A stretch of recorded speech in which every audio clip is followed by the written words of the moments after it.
Magandang umaga po sa lahat ng mga kababayan natin. This is BYAHE TV. Thank you very much for watching and good morning. Si Presidente Bongbong Marcos ay galing sa ah, Galing Pook Award, mga kapatid. Ito po yung mga mayors natin. And nakikita nyo po sa oras na ito. Please don't forget to like this live streaming. Hello po sa inyo, Ate Mitch Shibuya, Ate Judy Basco. Sa lahat po nandito. Ma'am Sandra Valdez, thank you very much po sa inyong lahat. Maraming salamat po. Please don't forget to like this live streaming. Thank you very much, guys. Maraming salamat po.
Ladies and gentlemen, the President of the Republic of the Philippines, His Excellency Ferdinand R. Marcos Jr.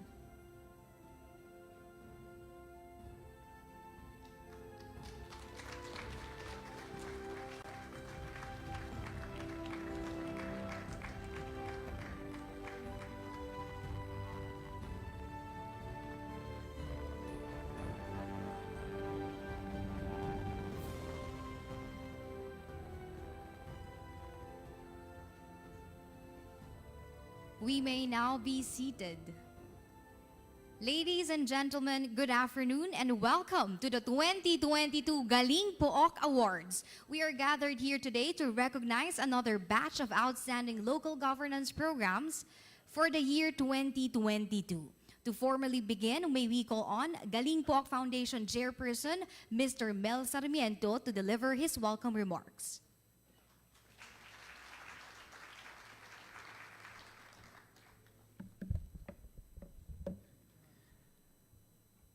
His Excellency President Ferdinand Bongbong Marcos Jr., Senate President Partner Mig Zubiri, DLG Secretary Benhur Abalos, I was his SecGen of the League of Cities when he was president of the league.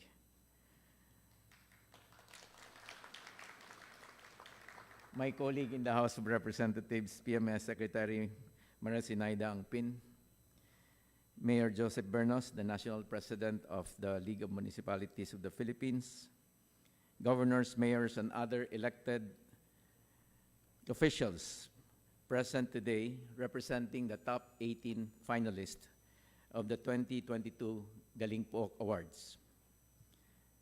Mr. Jeffrey Lim, President of SM Prime Holdings Incorporated,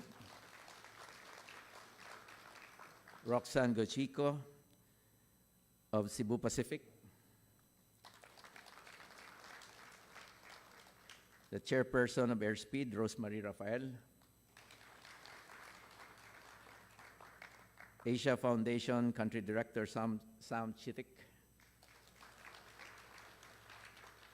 members of the panel of judges and National Selection Committee of the 2022 Galing Pook Awards, partners from the private sector, fellow advocates of good governance, ladies and gentlemen, good afternoon. At the onset, I would like to thank the entire Galing Pook Foundation, everyone who worked behind the scenes and made it possible for the Galing Pook Awards to be a huge success. This program would also not be possible without the support of the DILG Local Government Academy, headed by SILG Benner Abalos and LGA Executive Director Thelma Vicina.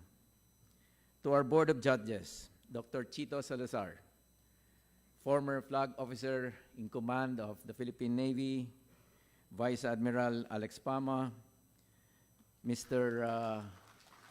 Rico Hizon, former DNR Secretary Elicia Guzon, former Governor Miguel Rene Dominguez, Dr. Maria Fe Villamejor Mendoza, Ms. Tina Monson Palma, former Agriculture Secretary Leonardo Montemayor,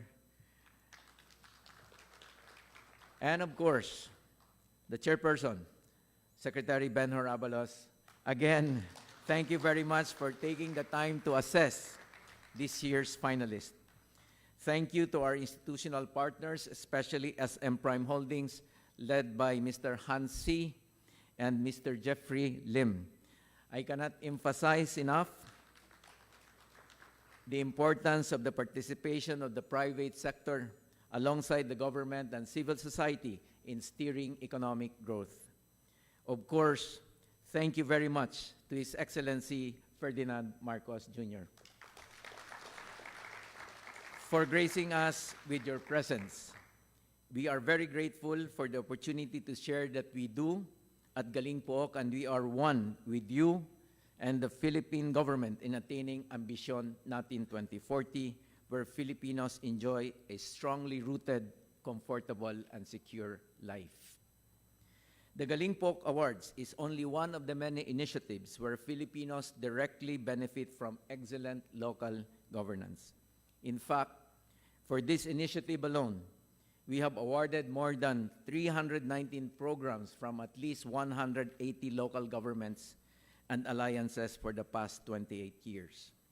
We believe that the burden of improving the quality of life of Filipinos by fostering economic growth should not be on President BBM and the national government alone.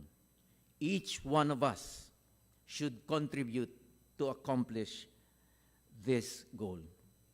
In Galing Pook, we acknowledge that there are plenty of opportunities for local economies to thrive with enough resources. LGUs can be major drivers of economic growth and development.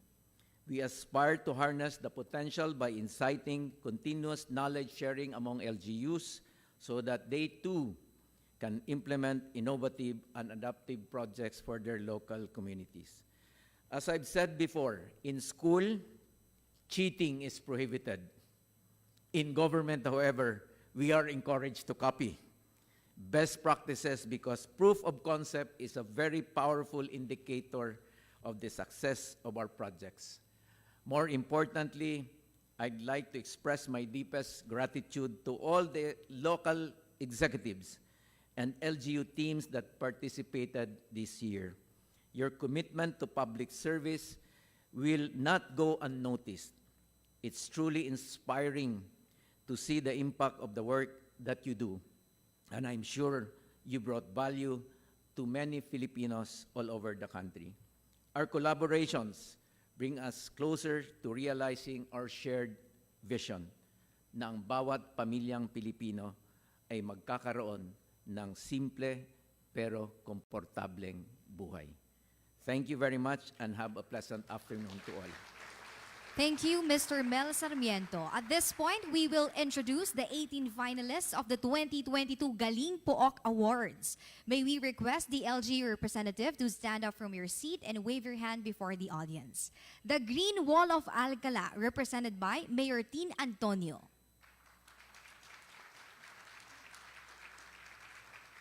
Kabataang Bacoreño at Home Ka Dito Residential Childcare Services, represented by Mayor Strike Revilla.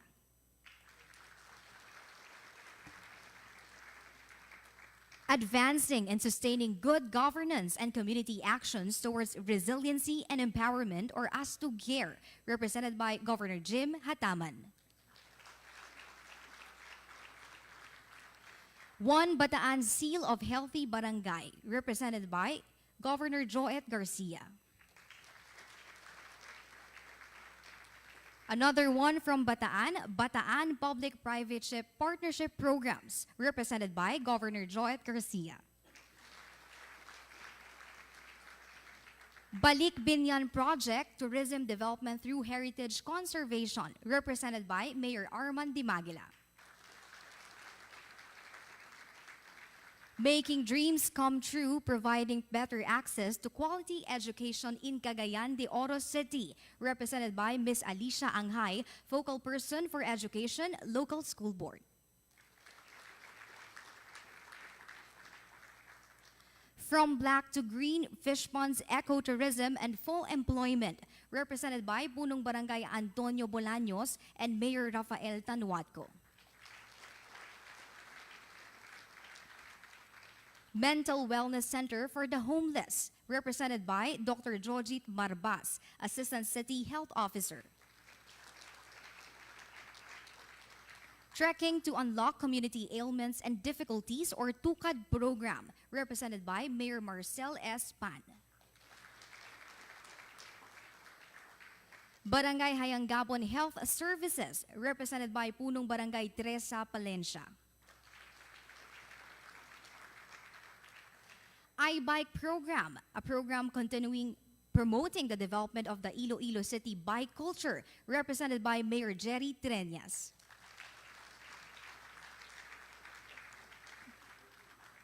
YADU, a whole of community approach towards disaster management, represented by Mayor Sabas Tesagon.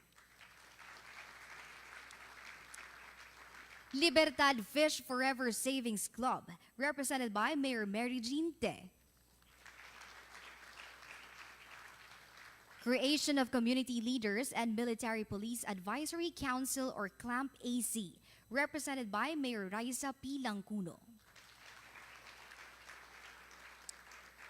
Palayan City's People's Cold Storage Program, represented by Mayor Nicole Cuevas. Basta Pidigueño Agrihenyo Consolidated Farm Production System, represented by Mayor Georgina Guillen. Pulilan Community Connect, represented by Mayor Maria Rosario Ochoa Montejo. Thank you very much, and once again, congratulations. At this point, may I call on the Executive Director of the Galing Pook Foundation, Ms. Georgina Hernandez-Yang, to introduce the 10 outstanding local governance programs. May we request the President to lead the awarding of our 10 awardees. He will be assisted by Interior and Local Government Secretary Abalos and Galing Pook Foundation Chairperson, Mr. Mel Sarmiento. The winners will receive the Galing Pook marker, Galing Pook signage, and 300,000 pesos from the Local Government Academy.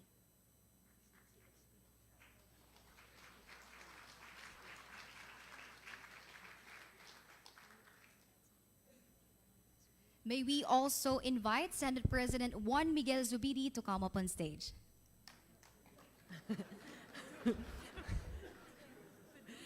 Without further ado, we present to you the 10 outstanding local governance programs in random order. Libertad Fish Forever Savings Club from the municipality of Antique. Thank you and congratulations.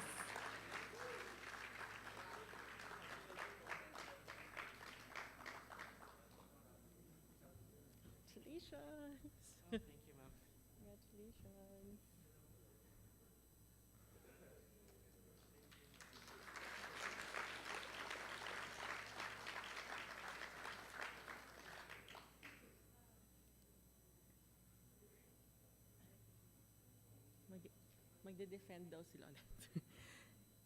Advancing and sustaining good governance and community actions towards resiliency and empowerment from the provincial government of Basilan.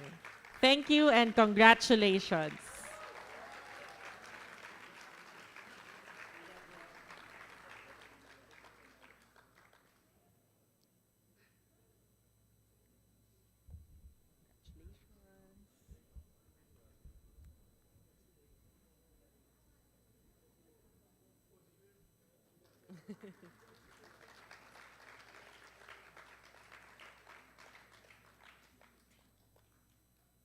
Next, we have iBike, a program promoting the development of the Iloilo City bike culture from the city government of Iloilo.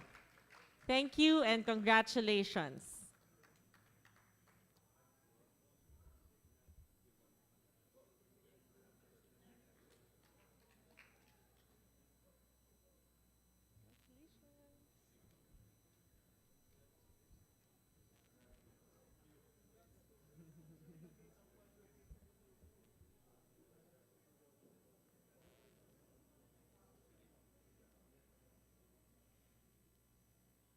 Yaru, a whole of community approach to disaster management from the municipality of Itbayat, Batanes. Thank you and congratulations.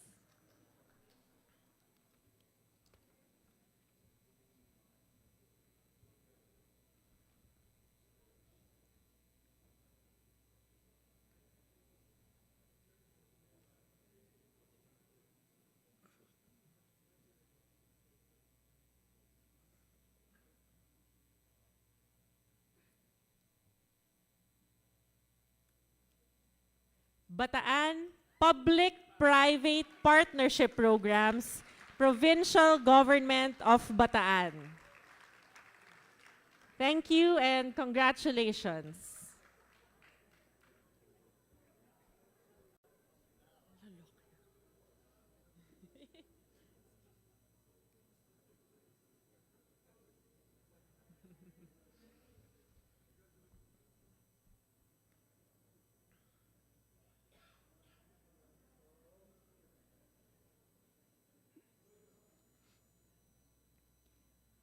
From black to green, fish ponds, ecotourism, and full employment, Barangay Cayabu, Tanay, Rizal.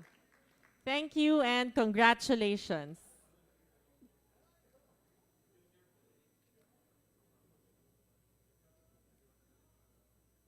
Congratulations, Mayor.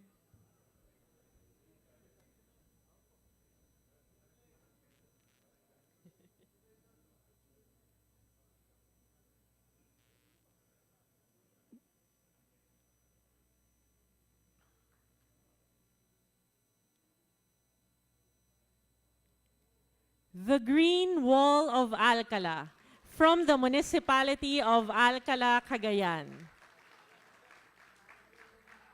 Thank you and congratulations.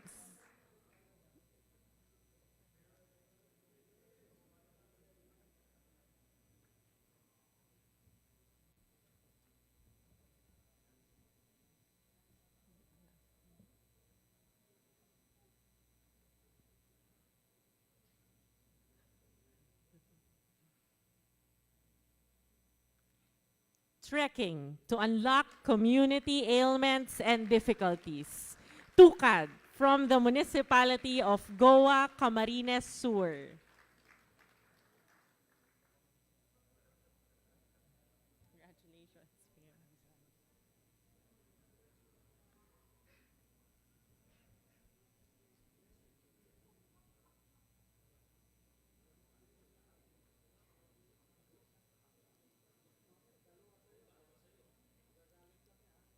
Balik Binyan Project, tourism development through heritage conservation from the city government of Binyan, Laguna.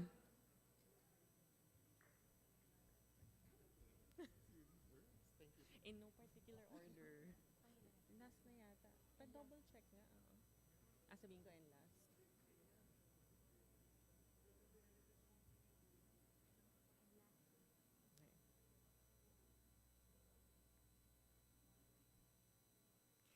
And lastly, Basta Pidigenyo Agrihenyo, Consolidated Farm Production System from the municipality of Pidig, Ilocos Norte. Thank you and congratulations.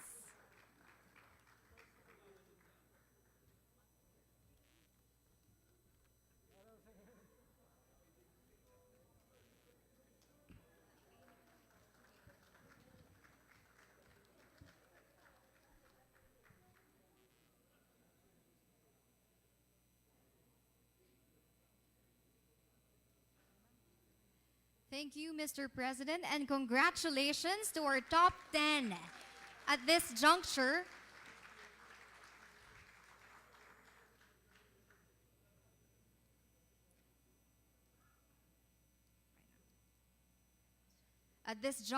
may we invite DILG Secretary Benhur Abalos to introduce our keynote speaker.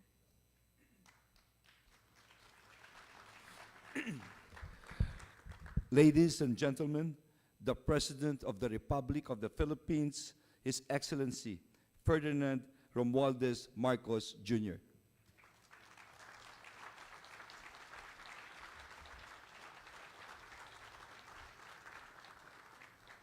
Thank you, DILG Secretary Benhur Abalos. Oh, please, please. I was going to say saling pusap because the Senate President and I were in a meeting completely unrelated to this. And I said, no, you'll want to see this because these the Galing Pook Awards. We'll see some new ideas coming out from the LGU. So I asked him to join us. So here he is, our Senate President, Mig Zubiri.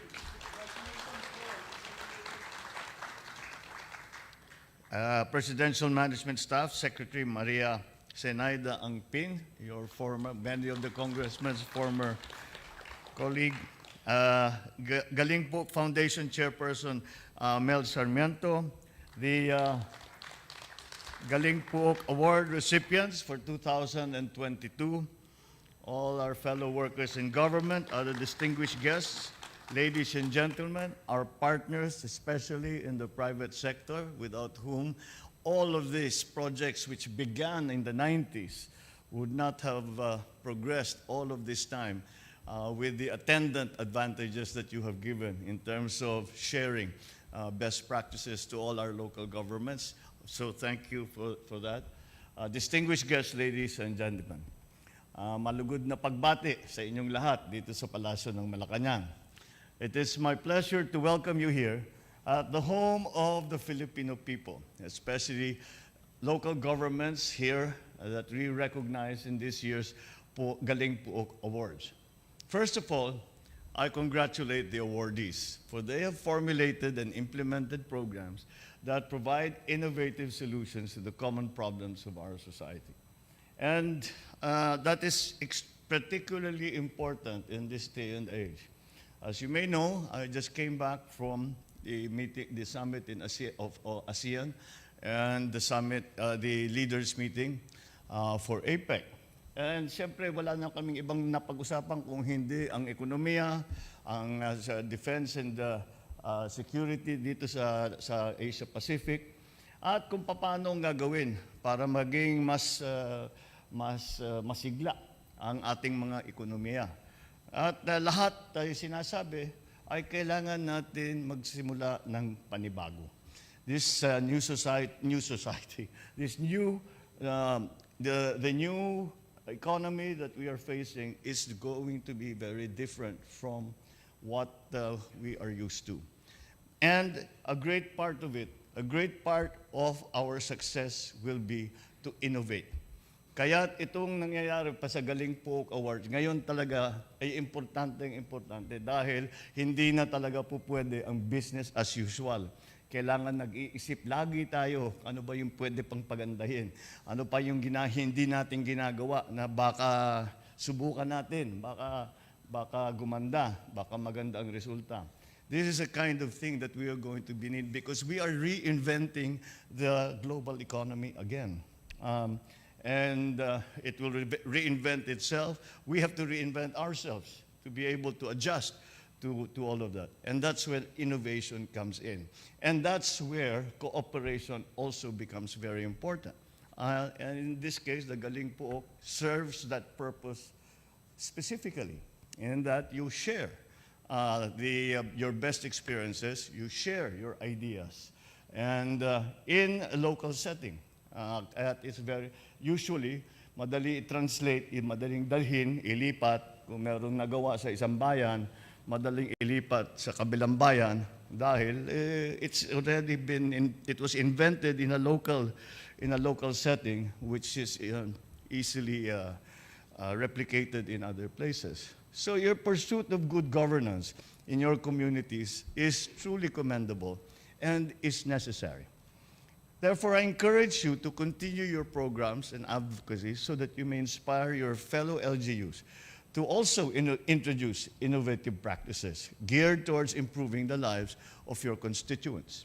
With these noble endeavors, you are definitely creating positive changes in the country. I commend the Galing Pook Foundation for promoting excellence and innovations in local governance by recognizing and incentivizing our top-performing LGUs. And this is, again, a centerpiece of our economic plan, is these kinds of partnerships between the private sector and the public sector. In this day and age, again, not one area can do it, not one country can do it, not one government can do it. We need everybody's help, and we must recognize that the private sector has a great deal to contribute. And the private sector has been willing to contribute. It is up to us to go into partnership with them to the advantage of our own communities. The recognition that you give to cities and municipalities inspires them to accelerate their drive towards improvement, and it encourages LGUs to adopt practices that make us paragons of excellence in public service. It's necessary for us to underscore the importance of strengthening partnerships between government and private organizations such as the Galing Pook Foundation, especially as we bring about meaningful progress in the country. Through your collaboration with social civic groups and various sectors, we are able to better implement social programs. This in turn makes our fellow Filipinos feel our work in shaping their lives and in improving their conditions. I hope the Galing Pook Foundation will continue developing the knowledge of local chief executives and facilitating the exchange of best practices that foster development in our localities, such as your adaptive and innovative leadership program. As your president, I am deeply encouraged by the effective leadership we now see shining brightly amongst our LGUs. We do not mean to cast aspersions on national government officials, but I have always said some of the best talent in government that I have seen is in the local level.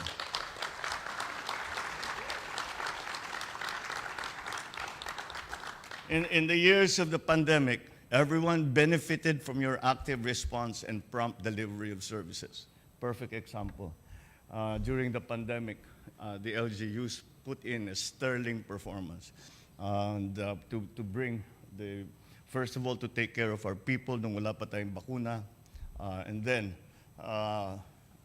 when we had the vaccines, to roll them out properly para maiabot to categorize who are the high risk na unahin, yung matatanda with comorbidities, etc. down the line. LGUs did that. National government essentially just provided the vaccines, and it was national government nagpatakbo, pinaabot yung tinatawag na last mile. Kayo ang nagpaabot ng para hanggang sa last mile. So that's another best practice that we can point to, that the LGUs really did a sterling job and saved many, many lives. Without you, we would not have known the real situation and the needs of those at the grassroots level. So I thank you for letting our people know that they are in safe hands. Even if the health crisis and other succeeding challenges gave us enough reason to fear, it's my hope that we will continue to give our best in our present journey into the new normal. As we move forward, let this occasion remind us that it is the track record that speaks for performance. It also reflects why our constituents continue to choose you as their leaders. May you therefore remain consistent and persevering in your endeavors so that you may reach even greater heights. Be assured that this administration will support our LGUs, as your role in the government is significant to our nation-building initiatives. Lastly, let your constant pursuit of inclusive and sustainable and participative governance inspire our people to also cooperate with our unification efforts and make them know that we will serve them regardless of any color. Together, let us build a country where efficient, competent, and effective leadership is the hallmark of Philippine governance. With the Galing Pook and our LGUs there leading the way, I'm certain we will not only achieve this goal, but we will rise from the rubble of challenges of recent years, emerge stronger, wiser, and more successful as a Filipino nation. Maraming salamat sa inyong lahat. Mabuhay po kayong lahat. Magandang hapon po. Thank you, Mr. President. Let us give the President a round of applause. At this point, may we request the President to kindly grant us a photo opportunity. Batch 1, our top 18 finalists. You may now proceed on stage.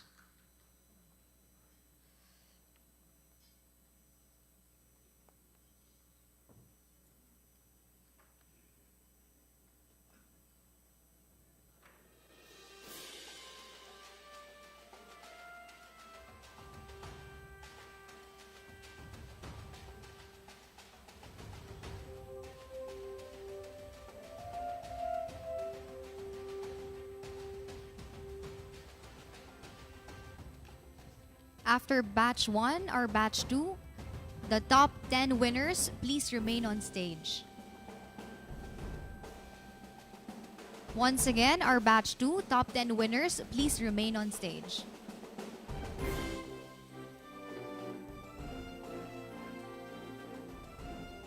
Thank you very much, batch 1. Batch 2, please remain on stage.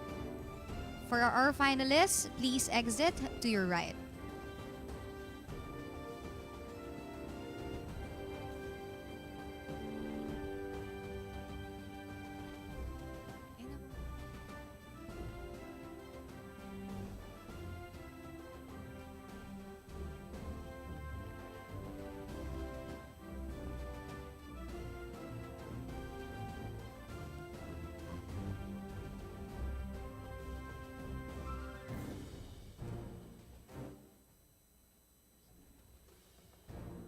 For batch 3, please prepare Galing Pook panel of judges and the Galing Pook Awards National Selection Committee and board members.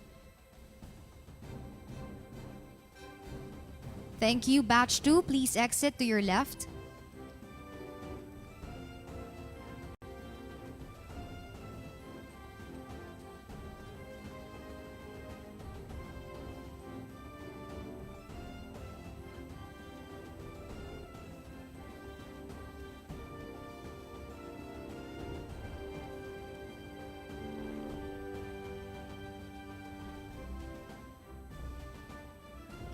Again, Batch 3, Galing Pook Panel of Judges, Galing Pook National Selection Committee, and Board Members.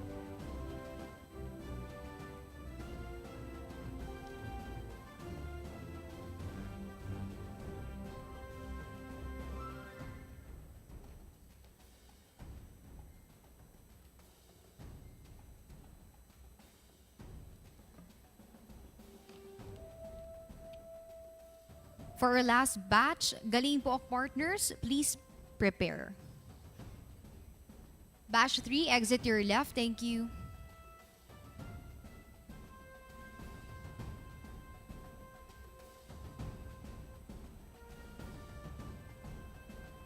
Again, batch 4, please come up on stage. Galing Pook partners.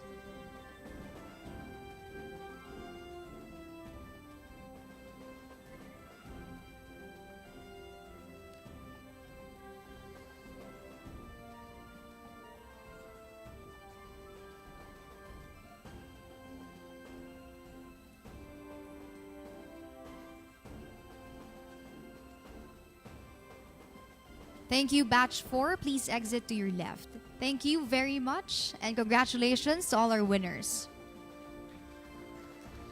Thank you, Mr. President. That concludes our program.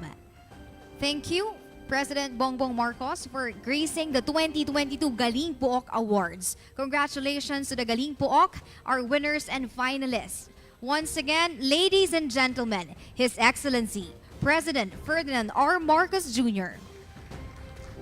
We would like to request everyone to please remain seated until the President has left the venue. Thank you.